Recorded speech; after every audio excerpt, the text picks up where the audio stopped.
was 7 years old in August of '69.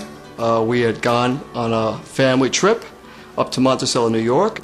The idea of going on a family trip was kind of a novelty. We didn't really do that too much. Everybody had whatever they needed. The car was gassed up. The kids were all packed in.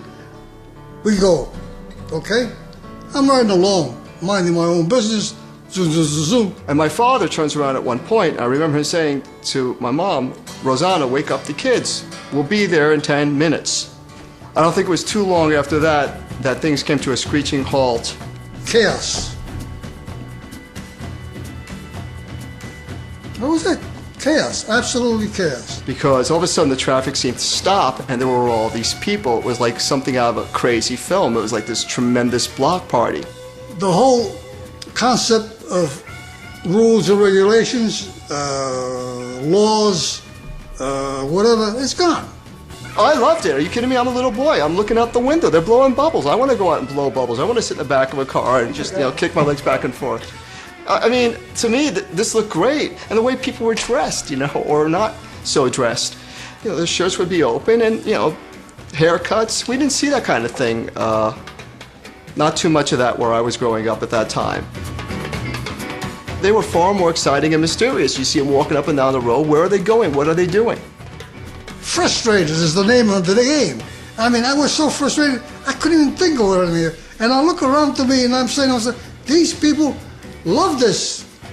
And I can't understand why they love this and how come I'm so, I'm going nuts.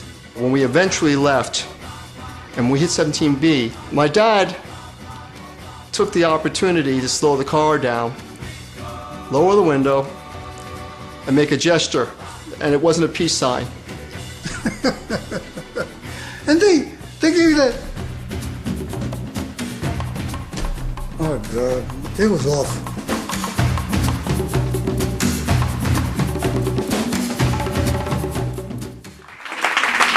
I love that. Two people's interpretation of the same event and how differently they saw it. That's one of our wonderful audience vignettes, our fan vignettes done by Anthony Savini, the producer who put those together beautifully.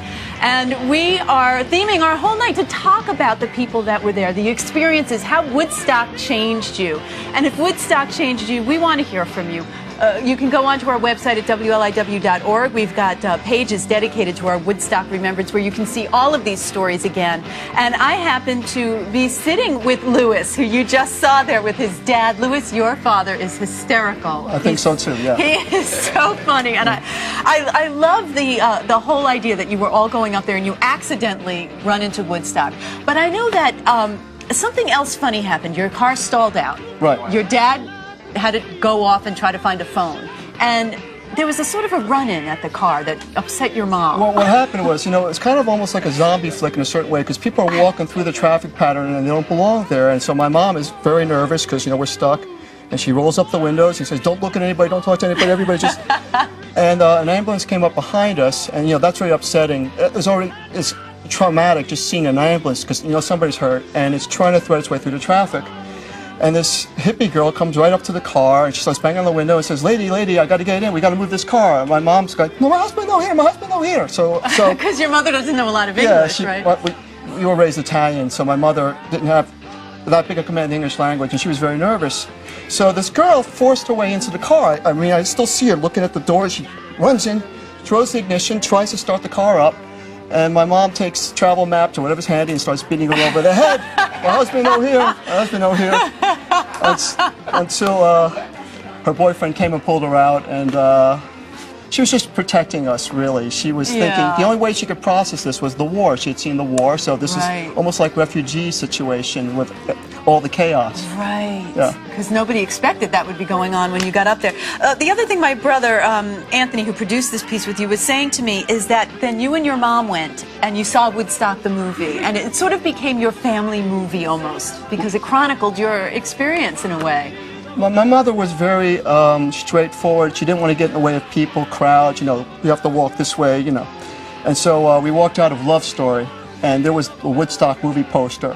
And, these are all people, Love Story is a very popular movie, and all these people are piling out of the theater, and we're just standing there looking at it, and we laughed at each other. My mom goes, they made a movie. And she just smiled at me, and we smiled at each other. And nothing more was said. And it was a beautiful little moment between the two of us. I still remember that. So nice. Yeah. Oh, Louis, you are wonderful. I love this story. I love that we could share this with you. Share the story of Woodstock. Make a call now. Support WLIW. $125 pledge. We'll send you the 2 DVD sets. Good. Thank you so much, Laura. We got